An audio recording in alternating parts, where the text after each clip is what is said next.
Hello everyone. This story is from our foreign language section, where we have many different languages represented with different short stories being told in those languages. Now, you don't have to speak the language in order to find it very useful in falling asleep. If you like the sound of the language, say French or Italian, you will find that just listening to the rhythm and the sound of this language that you like, together with the ambient backgrounds that we have created, will help you fall asleep deeply and quickly and peacefully. It may even help you learn that language. So, without further ado, here is our foreign language story for today.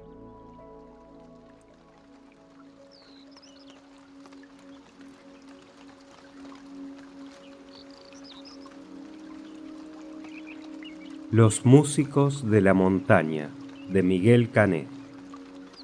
Caminaba por una senda caprichosa practicada en el flanco de una de las montañas más pintorescas de los Alpes, en Saboya. Era la hora de la tarde y una calma admirable reinaba en la naturaleza. El paisaje era encantador, como todas las grandes escenas del nacer y morir del día en las montañas. La soledad predispone a la meditación, y las ideas que nacen bajo la influencia del aislamiento vienen siempre envueltas en el vago perfume del recuerdo. Hay un fenómeno curioso, exclusivamente propio de los espectáculos bellos. El efecto inmediato es una fuerte impresión sobre los sentidos, pero el golpe va lentamente a herir el organismo moral. Mientras la vista o el oído, si es un cuadro, una estatua o una armonía, se encantan con delicia, el alma se agita con dulzura. Las impresiones de la vida real desaparecen y cae en un ensueño poético, durante el cual todos los recuerdos se agolpan, todas las esperanzas sonríen. El que es rico en recuerdos nunca está solo. No me refiero a esas persistentes impresiones que los grandes sufrimientos o los momentos de gloria graban tenazmente en la memoria. Un momento fugaz de felicidad, el furtivo contacto de una mano, una palabra impregnada de dulzura, cualquier ráfaga efímera que se encuentra remontando la ola de la vida, basta en ciertas naturalezas para formar un tesoro inagotable en la memoria. El sol se ponía tras la montaña, reverberando en las nevadas cimas. A mis pies, un valle tranquilo se extendía gracioso en su fresco verdor, mientras un hilo de plata lo surcaba en giros caprichosos. Seguía mi camino por la senda pintoresca, soñando en que ese mismo sol que se ocultaba para mí, llevando el último adiós del día, resplandecería en breves horas sobre la frente de los seres queridos. En ese momento un débil murmullo de voces, mezclado a algunas sueltas y discordantes notas musicales, llegó a mi oído, despertándome de la dulce fantasía que me dominaba. Lo primero que me ocurrió fue que algunos viajeros melómanos aprovechaban, como yo, la belleza de la tarde para dar un paseo por la montaña. Debo declarar que esa suposición, a pesar de su naturalidad, era algún tanto aventurada. Los viajeros de los Alpes me han parecido de una naturaleza especial. Son generalmente ingleses, y en los dignos hijos de Albión, las impresiones, si existen, son tan íntimamente subjetivas que escapan siempre a toda observación. Si un viajero inglés que recorre las montañas se levanta al rayar el día, no es ciertamente para presenciar el portentoso cuadro del amanecer ni sufrir el golpe eléctrico de lo bello en toda su intensidad. Es porque la noche anterior el guía le ha dicho que partiendo a las 3 de la mañana para tal o cual excursión lejana, se conseguiría llegar a un punto determinado precisamente a la hora de almorzar. Y el inglés se levanta y marcha, sin fijarse si el cielo está nublado o si el sol comienza a dorar las nubes del horizonte. Es por eso que es raro encontrar a la tarde viajeros paseando en las montañas. El reposo reclama esas horas, que para otros son momentos de vida exuberante. Tan aventurada era mi idea que pronto en el primer recodo formado por la espiral de la senda vi aparecer dos pequeños saboyanos, una niña y un varón, que se disputaban vivamente mientras la fuerza de la costumbre hacía que los dedos de la una arrancaran notas perdidas a las cuerdas de una arpa pequeña y vieja que pendía a su espalda, y el otro rascara con su arco estridente las cuerdas de un violín más viejo aún que el arpa.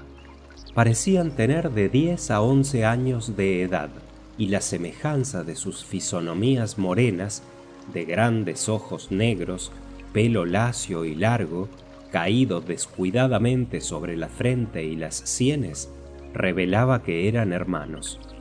Su traje era el hábito tradicional de esos pequeños músicos ambulantes que hacen la delicia de los pocos filarmónicos ginebrinos que en las plazas y calles rodean solícitos esos violadores inocentes del arte sagrado. Esto es, casaquilla de pana oscura, pantalón indefinido, ancho y largo como para un hombre de gran estatura, zapatos con clavos y gorra en el varón, corpiño de viejo terciopelo negro, saya tan indefinida como el pantalón y un pañuelo de color cubriendo la cabeza de la niña. Al apercibirme, la disputa cesó y ambos se hicieron a un lado para dejarme pasar por la estrecha senda, mientras el varón se sacaba respetuosamente la gorra. Había en la cara de la niña una expresión de dureza particular. Sus ojos tenían un brillo áspero y fijo que chocaba, desde luego. Por el contrario, la fisonomía del saboyano era abierta, inteligente, y ya en los extremos de su boca empezaban a dibujarse netamente esas ligeras arrugas que revelan la habitud de la risa, signo del contento. Ambos me miraban curiosamente, mientras yo me había detenido a mi vez a contemplarlos, obstruyéndoles el camino. Mi imaginación, excitada por el cuadro de la naturaleza y por mis sueños de un momento antes, se empeñaba en dar un colorido poético a esas criaturas, y los versos de la admirable elegía de Girard flotaban en mis labios. ¿Vais deprisa?, les pregunté, sentándome en la parte saliente de una roca. Ambos sonrieron, como si el suponerles una ocupación cualquiera que reclamara su presencia a una hora dada fuera cosa del otro mundo. «No, señor, venimos de Trient y vamos a Ginebra», me contestaron en mal francés, fuertemente saturado del acento propio del dialecto de la montaña. «Pero, criaturas, de aquí a Ginebra, al buen paso de mi carruaje, hay por lo menos 2 días de marcha. Hemos hecho muchas veces este camino y siempre hemos llegado a Ginebra, donde se ganan muchos sueldos», replicó el niño, que hasta entonces había tenido la partida, mientras su hermana se encerraba en un mutismo absoluto. «¿Y tú no sabes que en la montaña, sin necesidad de ir a Ginebra, se ganan algunas veces muchos sueldos también?» La fisonomía de la niña empezó a despejarse, mientras el alegre muchacho, que comprendió al instante, hizo un par de cabriolas teniendo el violín en una mano y el arco en la otra. «Vamos a ver, tocad alguna cosa, la que sepáis mejor. Oye tú, déjate de dar saltos y retírate con tu hermana unos 50 pasos. Acorda tu instrumento y vuelvan a lucir sus talentos». La saboyanita clavó en mí sus ojos duros, dejándome adivinar el recelo de que en su ausencia me alejara sin darles la propina ofrecida. En cuanto al pequeño violinista, ya estaba a 40 pasos, rascando las cuerdas de ese instrumento ingrato que, como decía el viejo Gottlieb en el cuento de Hoffmann, fue inventado por el diablo para martirio de los hombres. A pesar de la distancia, el arco irritante hacía su efecto lógico sobre mi oído. Generalmente, cuando se oye música, la melodía, acariciando el oído, suaviza los contornos del paisaje que nos rodea. Aquí sucedía lo contrario. La armonía de la naturaleza en esa tarde admirable domesticaba, por así decir, los salvajes y discordantes sonidos del violín del saboyanito. Por lo demás, no es tarea larga para esos músicos ambulantes reconciliar momentáneamente un arpa con un violín, que en guerra eterna viven. Observan el mismo proceder que los maestros de escuela con dos muchachos que se han peleado. Les cogen las manos, se las hacen estrechar por la fuerza y velis nolis hete los amigos. Templados los instrumentos y aproximados los artistas, la sinfonía comenzó. Como siempre, la Traviata suministró el tema. La Traviata ha pasado a ser propiedad particular de los saboyanos. En todos los puntos en que un brazo envuelto en una manga de pena esgrime el arco de un violín, una melodía de la Traviata llega al oído. El trovador, si se quiere, es más popular aún, pero el saboyano prefiere la Traviata, sin duda porque ofrece menores dificultades de retención. Mal que bien, oí en todos los tonos imaginables el «Di Provenza il velo suol».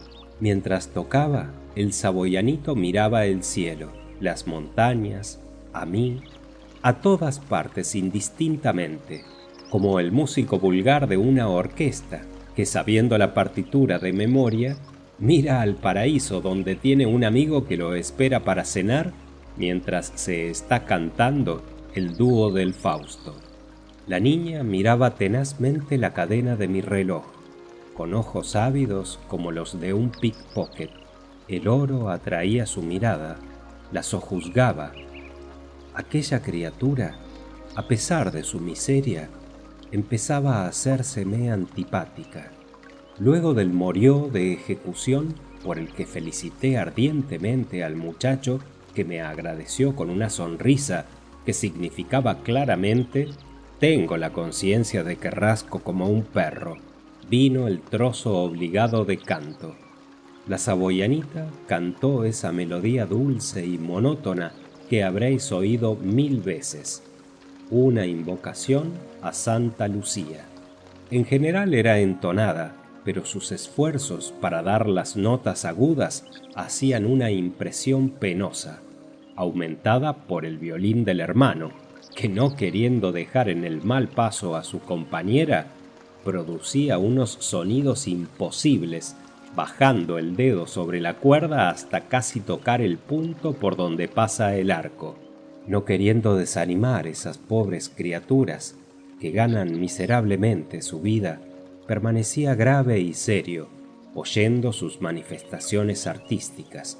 Concluido el canto, quisieron empezar otra pieza del repertorio, vasto si se quiere, pero siempre encerrado en los límites de la Traviata. Me opuse de una manera formal, y poniendo un franco en la mano de la niña, cuyo semblante manifestó una franca alegría, empecé a hacerles 1000 preguntas que contestaban alternativamente con facilidad y sencillez, pero sin dejar el maldito acento saboyano. ¿Cómo te llamas, niña? Juana, señor. Mi hermano se llama Antonio y es un haragán.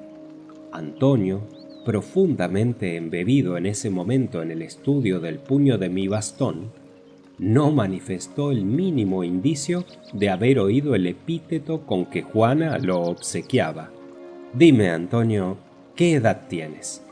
9 años, señor, y mi hermana 12. Representaban la misma edad, tan pequeña y delgada era la niña. Y cómo siendo tú el varón, el hombre, el fuerte, te conduces de manera a que tu hermana te llame ocioso. Oh, señor, esa es la historia de siempre. Juana me dice a cada momento, Aragán, y yo pregunto al señor si tiene ese vicio un buen muchacho, que cuando Juana camina 5 leguas en un día, él anda otras tantas, que cuando Juana toca, él también, que cuando Juana canta, él la acompaña, y por último, cuando le preguntan cuántos años tiene, contesta por él y por Juana. Decididamente, Antonio era lógico como un discípulo de Port Royal.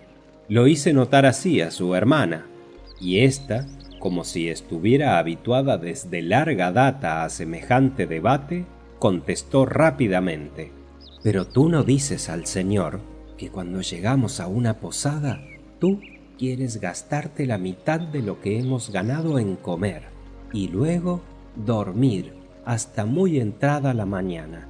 Antonio se me hacía a cada momento más simpático, a pesar del rubor que la verdad de la acusación traía sobre sus mejillas. Un saboyanito sibarita. Pero Juana, sé razonable. Justo es que un niño que ha trabajado todo el día coma y duerma bien durante la noche. Yo no digo que no coma, señor, pero que haga como yo. Con 2 sueldos por la mañana y 4 a la noche, hay lo suficiente para alimentarse. A pesar de que yo le doy parte de mi ración, Antonio, sin que yo sepa muchas veces, cuando el día no ha sido malo, se come hasta 10 sueldos. Antonio se había puesto a ejecutar melodías y variaciones imposibles a la sordina, y parecía plenamente absorbido en su tarea. No te me enojes, Juana, pero francamente me pareces avara, y ese vicio es muy feo, sobre todo a tu edad. Yo no sé si soy avara, pero a mí me gusta que, cuando vuelvo a nuestra casa, que está en el valle de Trient, madre me bese con alegría y me haga abrazar por mis 5 pequeños hermanos, porque traigo un poco de dinero que ella guarda para el invierno. Como el brillante oculto en la oscuridad y que al primer rayo de luz lanza 1000 resplandores, la frente de aquella niña se iluminó de pronto ante mis ojos. Al sentimiento efímero de la curiosidad sucedió en mi corazón una intensa y profunda piedad. No tienes padre, Juana. Hace 2 años que murió. Era guía, y un día unos señores quisieron pasar el Col de Antern. Mi padre dijo que esa excursión era casi imposible en el mes de octubre, pero esos 2 señores altos y rubios, que eran muy ricos, le dieron 200 francos porque los acompañara, diciéndole que precisamente querían hacer esa excursión estando tan avanzada la estación. Mi padre dio el dinero a madre, nos besó a todos y partieron.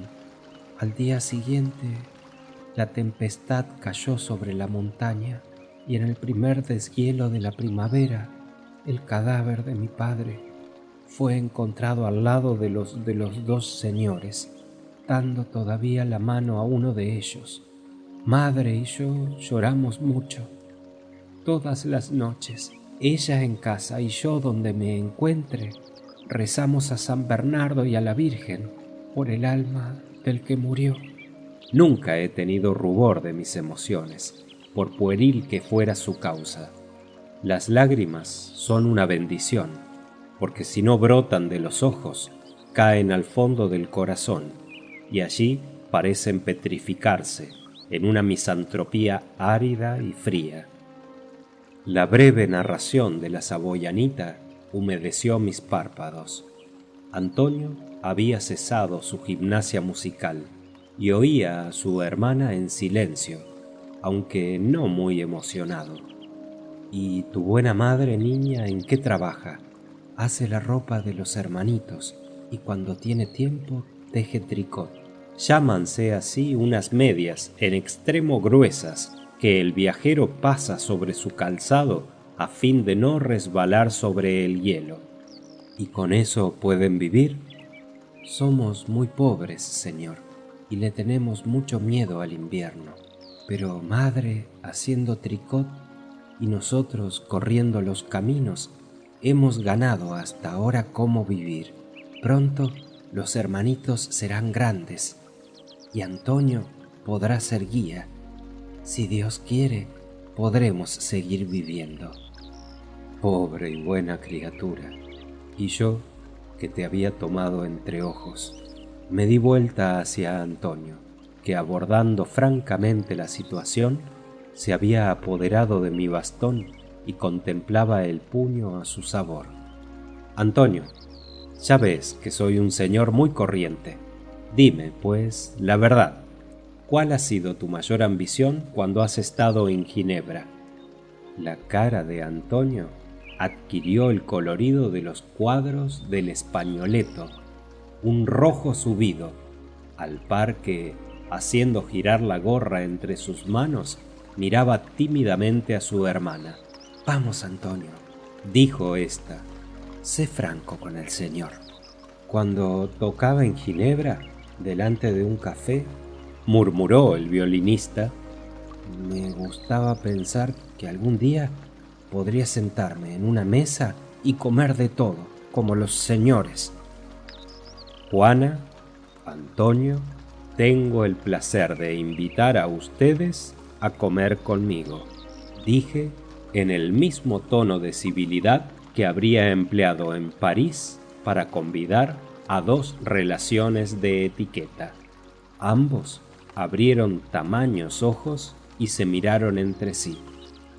Nada, no me digas, Antonio, que tienes compromiso anterior.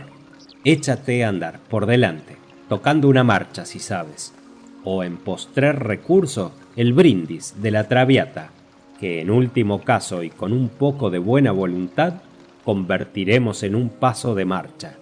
Tú, Juana, echa el arpa a la espalda y ponte a mi lado. La noche se aproxima y hay media hora de camino hasta Chamonix. Yo sé el aire de Pierrot, dijo Antonio, cuyos ojos resplandecían ante las imágenes que cruzaban seductoras por su gastronómica imaginación. Y al son de esa bella melodía que Donizetti hace cantar a Pierrot en La Linda y que en ese momento tenía un sabor local admirable, nos pusimos alegremente en marcha. Antonio no caminaba, saltaba, brincaba como un cervatillo. Anda, salta, ríe y goza, pobre saboyanito, que pronto las tempestades de la vida, que como las del cielo caen sobre el pino gigante y sobre la planta pequeña, sobre el poderoso y el humilde, derramarán en tu alma todas sus amarguras. Salta, saboyanito, por la alegre senda de la montaña, mira los cielos, aspira el suave perfume de los valles, sonríe de placer a las mágicas visiones de tu imaginación de niño, goza al sol, que la nieve se acerca y cuando cubra tu cabeza penetrará acerada a helarte el alma. Salta, saboyanito, los pájaros cantan, las nubes se tiñen de rosa, el lago brilla a lo lejos como un pedazo de cielo, el porvenir está lejano para ti, los golpes rudos de la vida, no aquellos que fatigan el cuerpo, sino los que hieren el corazón, aún son fantasmas vanos que tu pensamiento tímido no alcanza. Oh, cómo envidio tu alegría, jovial saboyanito que vas por la montaña, gozoso como un pájaro en la mañana. El horizonte de tu espíritu es pequeño, y si te abrieran el corazón, encontrarían un ángel dormido en el plácido sueño de la inocencia. Dame tu alma, niño, y toma la mía. No, pobre saboyanito, guarda en tu seno el ángel que reposa y sigue tu marcha, cantando por la alegre senda de la montaña.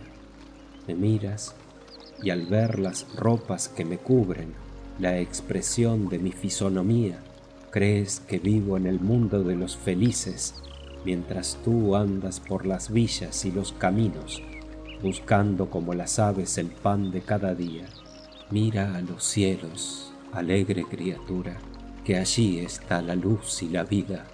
Aparta tus ojos de los míos, porque puedes ver sombras de las que querrás huir. Aparta tus ojos, saboyanito, que esta tarde quiero arrastrar mi alma al mundo de la luz y vivir a tu lado la celeste vida de los niños. Salta, saboyanito, que un humeante plato está cerca. Corre, niño, la mesa espera, y allí serás feliz. Cuando llegamos a la posada donde me había detenido en Chamonix, el posadero estaba en la puerta. No manifestó la menor extrañeza al verme en tan rara compañía, lo que me probó que, en cuanto a originalidades, los ingleses habían completado de una manera perfecta su educación. Hágame usted poner una mesa del otro lado del corredor, en un punto que esté solo y que nos sirvan una buena comida para 3. Tengo invitados. ¿El señor los esperará? ¿Helos aquí? El posadero me miró de una manera particular, pero sin duda, tranquilizado por la expresión grave de mi cara, saludó y se retiró. Pronto estuvimos instalados alrededor de una mesa que, si bien hubiera sido indigna de un esclavo de lúculo, presentaba todo lo que un gastrónomo puede aspirar en medio de la montaña. Mis comensales, que al principio estaban tímidos y sobrecogidos, comenzaron a tomar confianza, y una conversación deliciosa para mí se empeñó entre Juana y yo, mientras Antonio, digno homónimo del amigo de César, atacaba los platos con una intrepidez muy superior a los miserables temores de indigestión. 1000 puerilidades, 1000 graciosas respuestas, escapadas en la inocente expansión de esos pobres niños y que mi áspera pluma no podría referir, hicieron para mí el encanto de esa comida original. Todo tiene un fin en la vida, desde los poemas de Byron, que uno prolonga en el ensueño de la impresión, hasta nuestro banquete alpino, que Antonio encontró corto como una ráfaga de felicidad. Eran las 9 de la noche, y era necesario pensar en recogerse. Hice preparar camas a mis amiguitos, y como éstos se levantarían al alba para seguir su marcha vagabunda, me despedí de ellos antes de retirarme a mi cuarto. Toma esta moneda de oro, pobre niña, y cuando vuelvas a la choza donde tu madre te espera, dásela, para que compre abrigos a los niñitos, porque el invierno será duro. Toma estos francos para ti y Antonio, y provéanse en Ginebra de zapatos fuertes para la marcha. Adiós, pobres niños, y Dios los guíe en el mundo. Oh, señor, dijo Juana llorando, usted ha sido muy bueno para nosotros, que no estamos acostumbrados al cariño. Dígame su nombre, para que madre, yo y mis hermanitos le bendigamos y oremos por usted. Recen mucho, porque Dios oye la plegaria de los humildes. Dile a tu buena madre que cuando hable con el Señor, le pida aleje todo dolor y sufrimiento del alma de... Y le di un nombre querido a mi corazón. Adiós, niños. Y tú, Antonio, sé bueno y protege a tu hermanita. Los saboyanitos se retiraron, La luna en ese momento se alzaba, blanca y silenciosa, sobre las nevadas crestas de la montaña.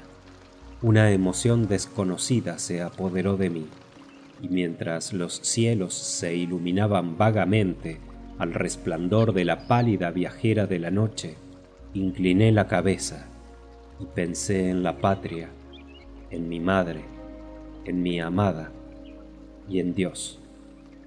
Fin de Los músicos de la montaña, de Miguel Cané.